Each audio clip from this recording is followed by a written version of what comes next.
Welcome to the Criminal Minds.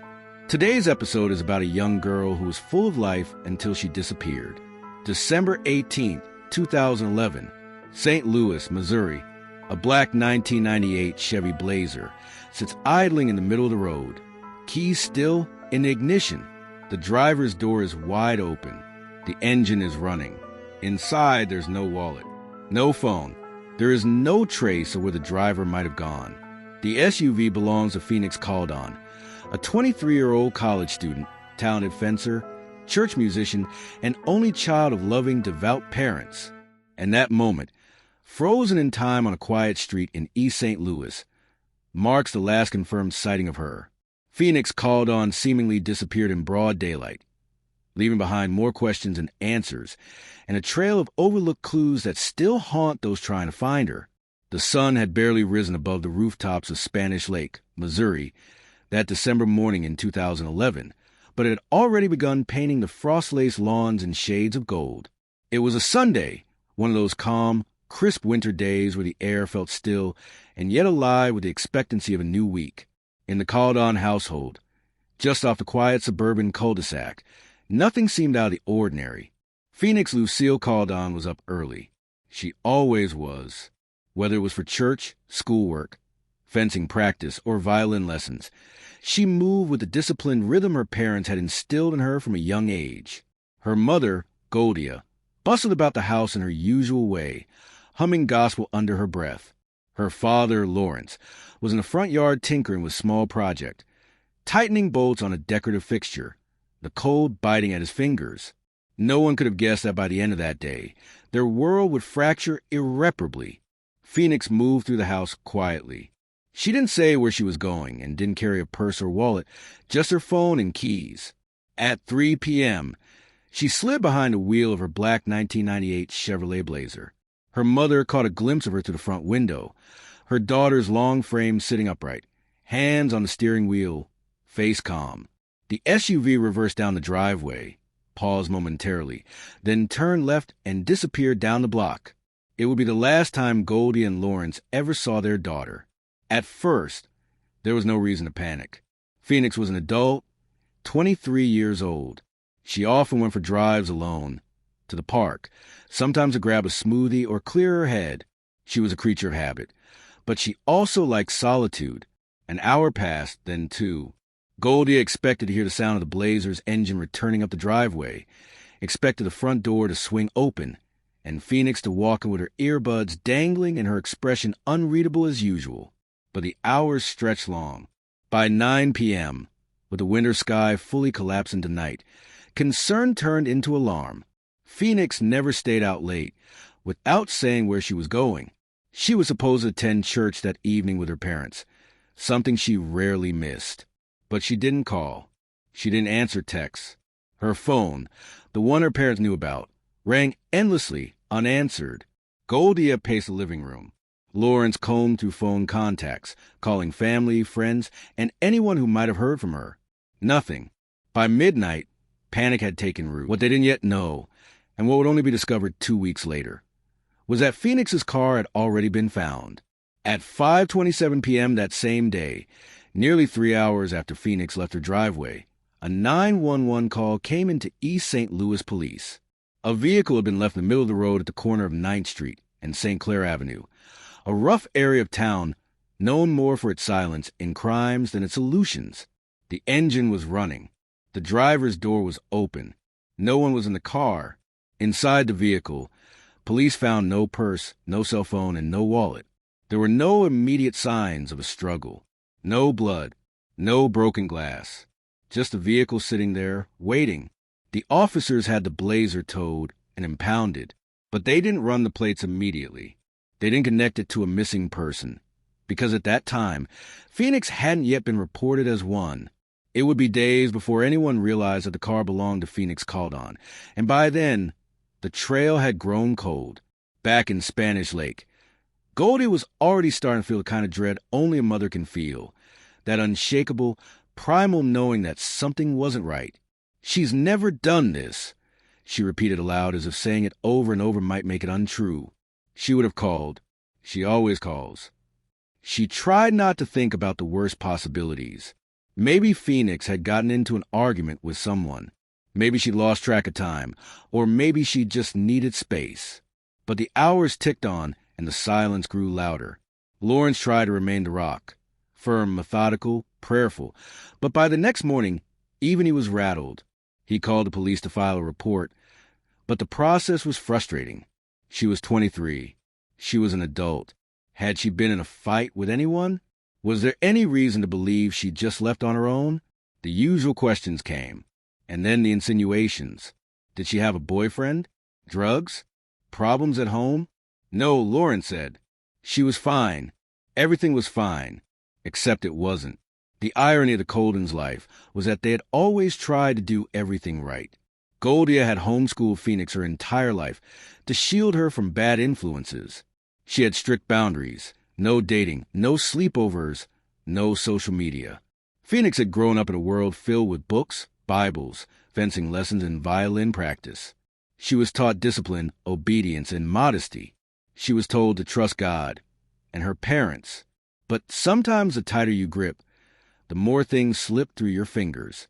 And unknown to them, Phoenix had been slipping for some time.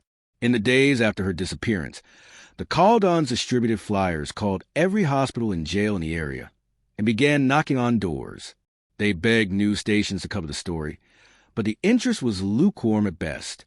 There was no dramatic surveillance footage, no confirmed witnesses, just a missing black girl from the suburbs. Then, nearly 2 weeks later, they made a horrifying discovery. The blazer had already been found. When the Coldons tracked down the car, it was sitting in a city impound lot. It had been there since the day Phoenix disappeared.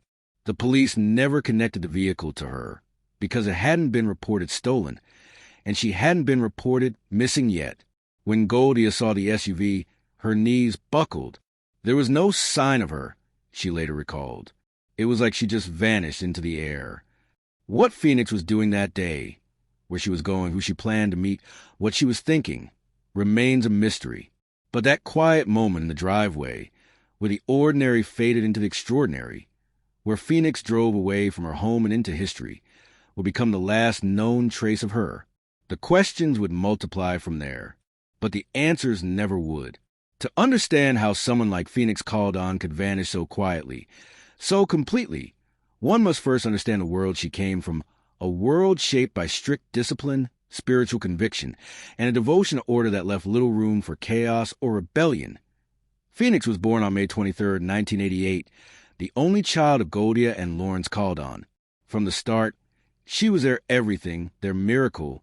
Goldia, a devout Christian woman, believed that motherhood was both a blessing and a divine assignment.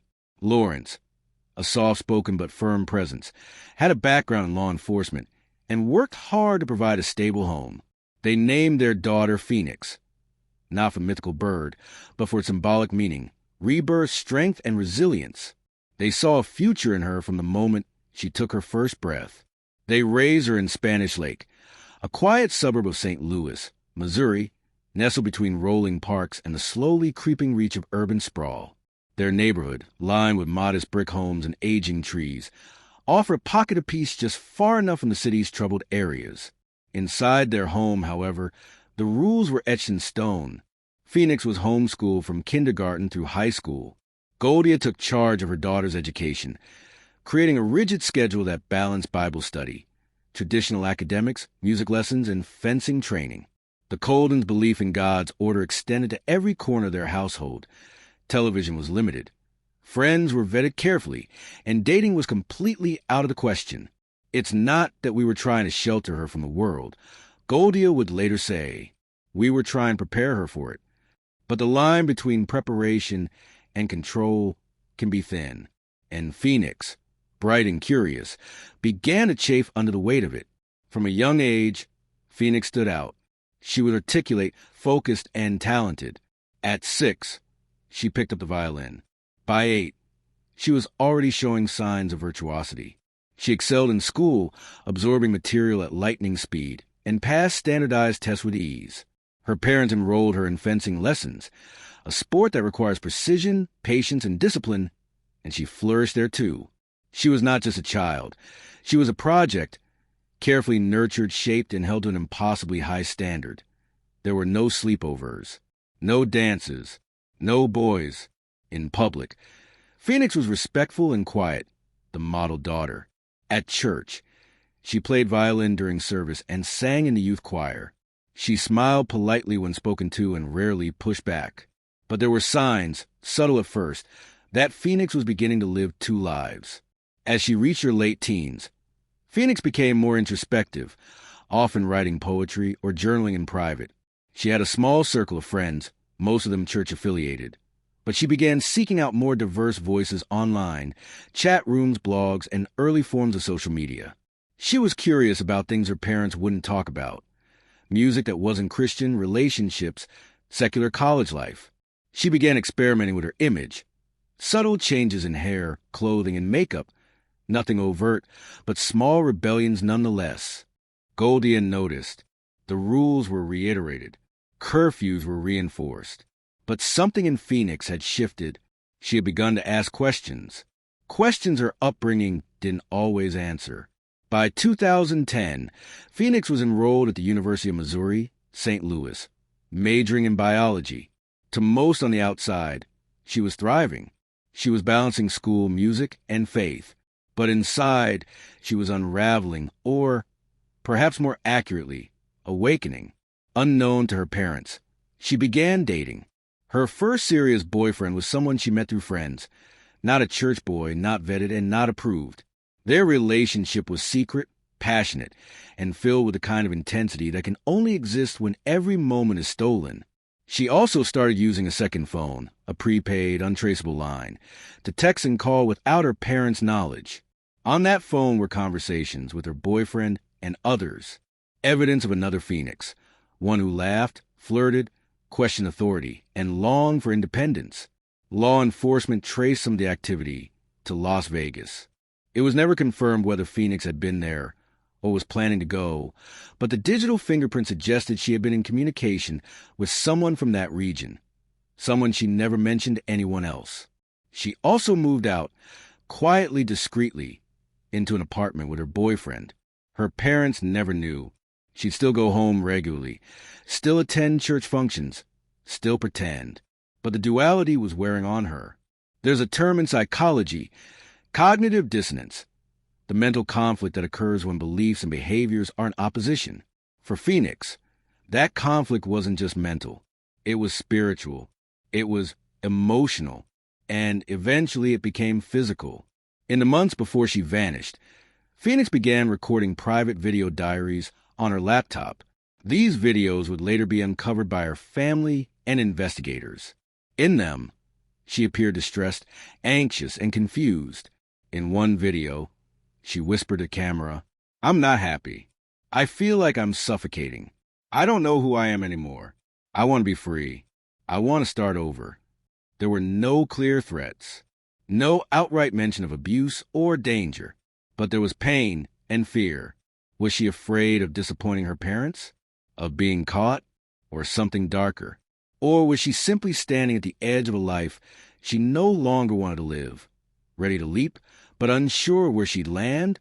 For all her brilliance, Phoenix was still just a young woman trying to find herself under an enormous weight of expectations. Expectations to be perfect, to be pure, to be faithful, to never question, never stumble, never stray. But she was human, and she had begun to realize just how much of her life wasn't her own. In the journal she left behind, in the phone calls recorded before she disappeared, and in the broken timeline she left in her wake, one truth emerges. Phoenix Coldon was living in a cage, a golden one, filled with love and protection, but a cage nonetheless. And on December 18, 2011, she may have tried to break free. Whether she succeeded or fell into the hands of someone who knew that she was vulnerable remains one of the most haunting questions of this case. If Phoenix Coldon's life had been scripted from childhood, then music and fencing were her central themes. The activities her parents used to channel her energy, discipline her mind, and, perhaps unknowingly, craft a life of immense pressure. Both were beautiful. Both were demanding. Both required silence, control, and grace under stress. And in both arenas, Phoenix excelled.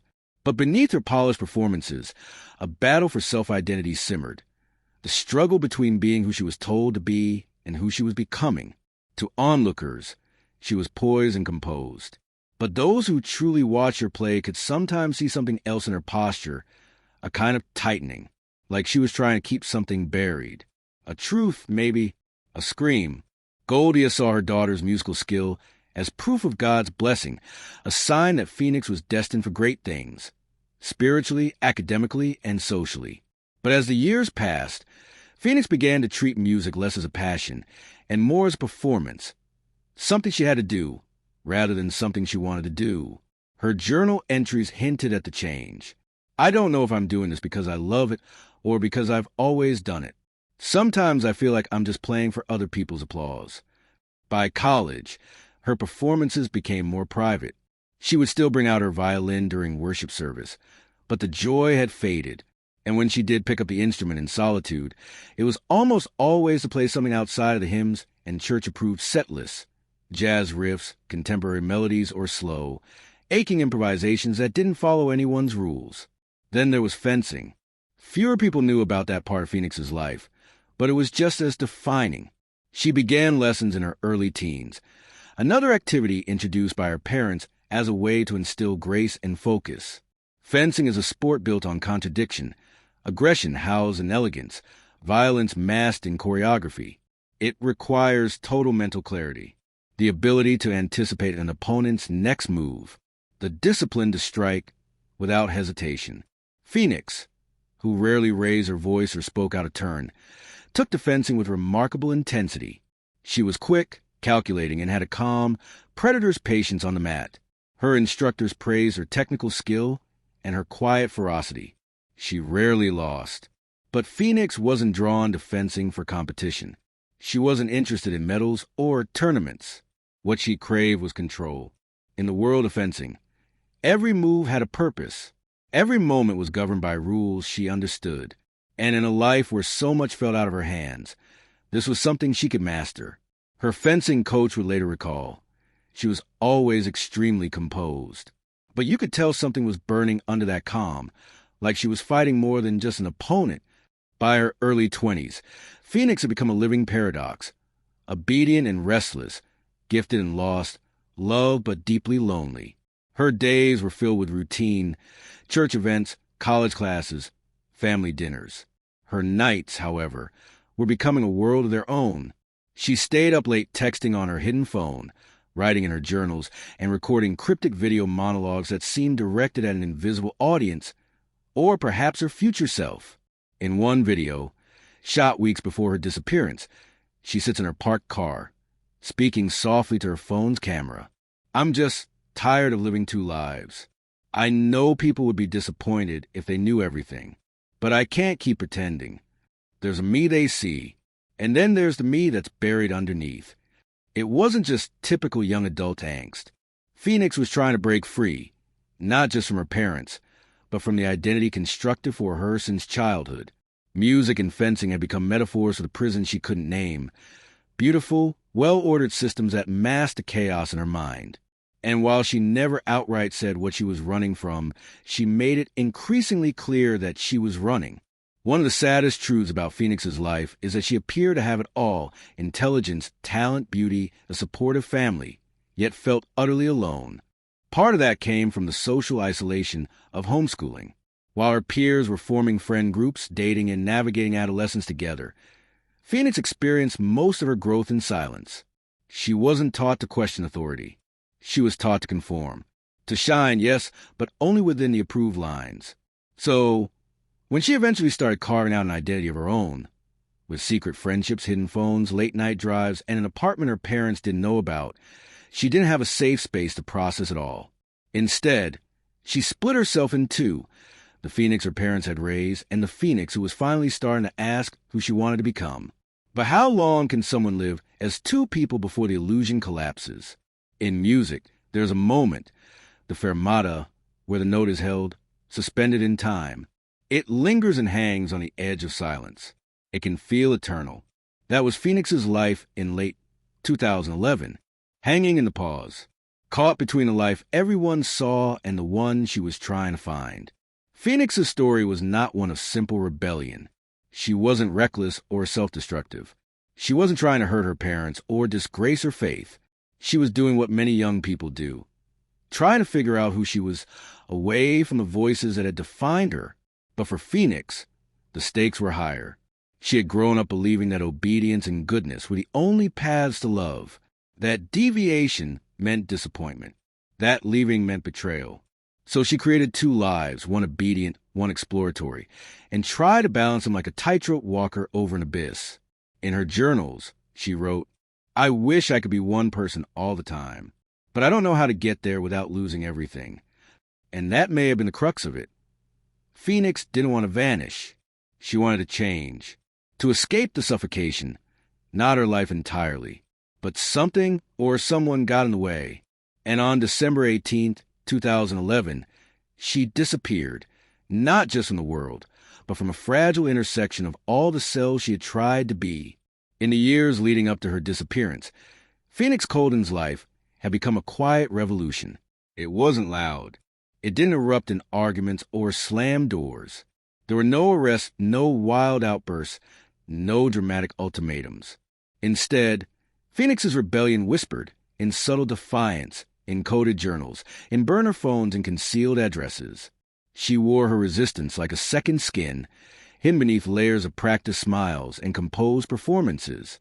But rebellion, no matter how carefully hidden, leaves traces. And in Phoenix's case, those traces would eventually raise one harrowing question. Had her secret world led her into something she could no longer escape? According to private investigators, Phoenix had been in a romantic relationship with him for some time. It was secretive by necessity, not because it was inherently dangerous, at least not at first, but because she knew her parents would never approve. He was not from the church. He didn't attend the same college. He wasn't the kind of man Goldia and Lawrence envisioned for their daughter.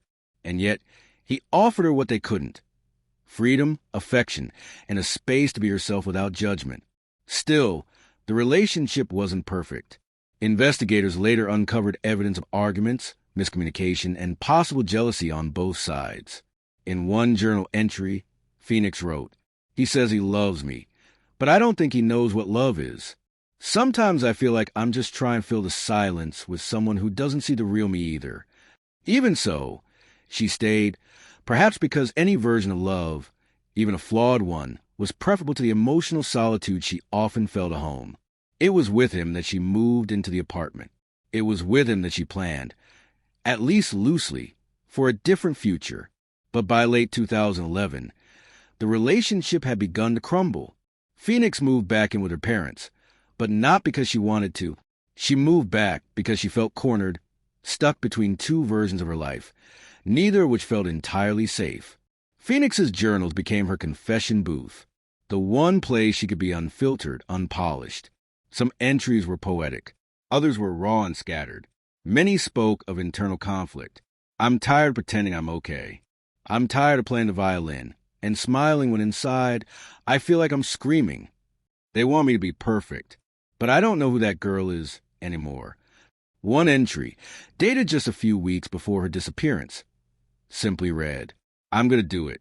I don't know how yet, but I can't stay here anymore." Investigators have long debated what it referred to. Was she planning to leave St. Louis? Run away? Start a new life?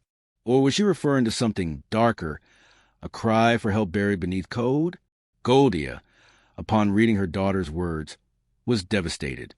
"I didn't know she was in that much pain," she told reporters. She never showed it. But that was a pattern with Phoenix. Never show weakness. Never disappoint. Phoenix had become an expert in compartmentalization. She could go from church choir to late-night phone calls, from worship leader to secret girlfriend, from fencing champion to overwhelmed student. She could tell each version of her story to the right audience, and no one would ever know the difference. Until one day, someone did. There's a theory among investigators, one that remains speculative but compelling, that Phoenix's disappearance wasn't just a result of internal turmoil. It was a result of someone else discovering the cracks in her facade. Someone who knew about the second phone. Someone who knew where she'd been going when she left the house. Someone who either lured her into a trap or silenced her before she could leave. Her secrets had become liabilities. And secrets, especially in dangerous companies, are often exploited. The last time Phoenix was seen alive, she wasn't crying. She wasn't panicked. She wasn't rushing out the door with a suitcase. She walked calmly to her SUV, climbed in, and drove off into the afternoon sun. No one has seen her since. What happened next, whether it was a meeting gone wrong, a planned escape intercepted, or something far more sinister, remains a mystery. But one thing is painfully clear. Phoenix Coldon had secrets. And in the end, it may have been the silence surrounding those secrets that swallowed her whole. When someone goes missing, the first 48 hours are critical. It's a phrase repeated in every crime procedural, every police training manual, every community flyer tacked to a tree. The truth behind it is simple. The longer a person is missing, the colder the trail becomes, and the harder it is to find them. In Phoenix Coldon's case, the first 48 hours were lost almost entirely, not to a lack of effort by her family, but to miscommunication, jurisdictional confusion, and a tragic underestimation of the danger she was in. By the time her case was officially taken seriously, the damage had already been done. Years later, Phoenix's parents still live with questions. What if the plate had been run immediately? What if the police had taken their panic seriously on day one? What if the vehicle had been forensically examined before the rain washed it clean? What if the second phone had been traced in time? Each of these represents a single crack in the system. Taken together, they form a chasm, a space where answers should live but don't. Phoenix's case deserves more attention and answers. If you believe her story needs to be heard, share this video. If you have theories or thoughts, leave them in the comments. And don't forget to subscribe for more cases like this, where every detail counts and every voice helps.